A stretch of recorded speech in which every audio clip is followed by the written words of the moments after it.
Ya, bisnis haram. Oke. Tapi gue punya statement yang kontroversial. Oke.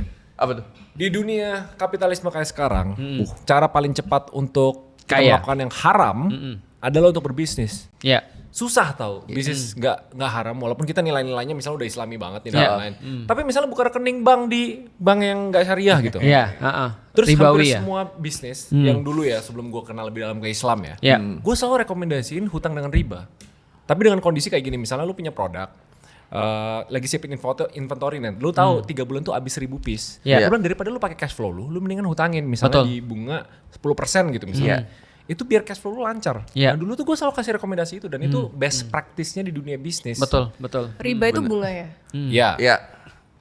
Nah makanya gue bingung nih kalau bisnis gimana cara avoid bener-bener bisnis yang nggak haram. Kok kayak di dunia sekarang tuh kayak impossible ya. Apalagi kayak buka rekening di bank kayak biasanya gitu. Ya. Katanya kalau mau kaya harus haram ya? Enggak juga sih.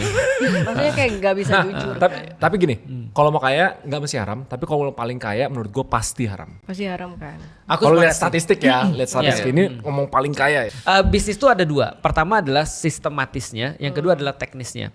Secara teknis sebenarnya nggak ada halal dan haram sih. Yang ada adalah yang bagus dan yang lebih bagus kalau secara teknis gitu kan ya. Tapi kalau secara sistem, sistem ini yang sebenarnya mengarahkan orang jadi sulit ketika mau baik. Jadi contoh gini misalnya ya.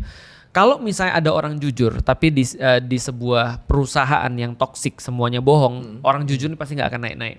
Karena misalnya dia nggak bisa jilat atasannya, dia nggak bisa faking, dia nggak bisa misalnya kayak membohongi laporan dan segala macam. Dia mau jujur, nah dia nggak akan berkembang di situ. Walaupun mungkin dia barely alive gitu ya. Nah itu sistem. Nah jadi bayangkan kalau satu perusahaan aja, kalau ada yang satu perusahaan toksik, ada satu orang jujur, itu sulitnya minta ampun. Gimana kalau seandainya sistem ini sampai ke satu negara misalnya? Oke. Nah itu kan lebih sulit lagi kan ya. Artinya bukan hanya satu individu jujur yang nggak bisa bertahan, tapi bisa jadi satu perusahaan jujur atau satu bisnis jujur nggak bisa bertahan. Mudahnya begini misalnya, di sosial media misalnya, orang-orang pada klaim ketika berbisnis pasti klaimnya overclaim. Nah, itu kan menyulitkan orang-orang yang jujur kan, yang mau misalnya mendeliver produknya apa adanya, dia harus overclaim juga. Misal contoh kayak gini ya.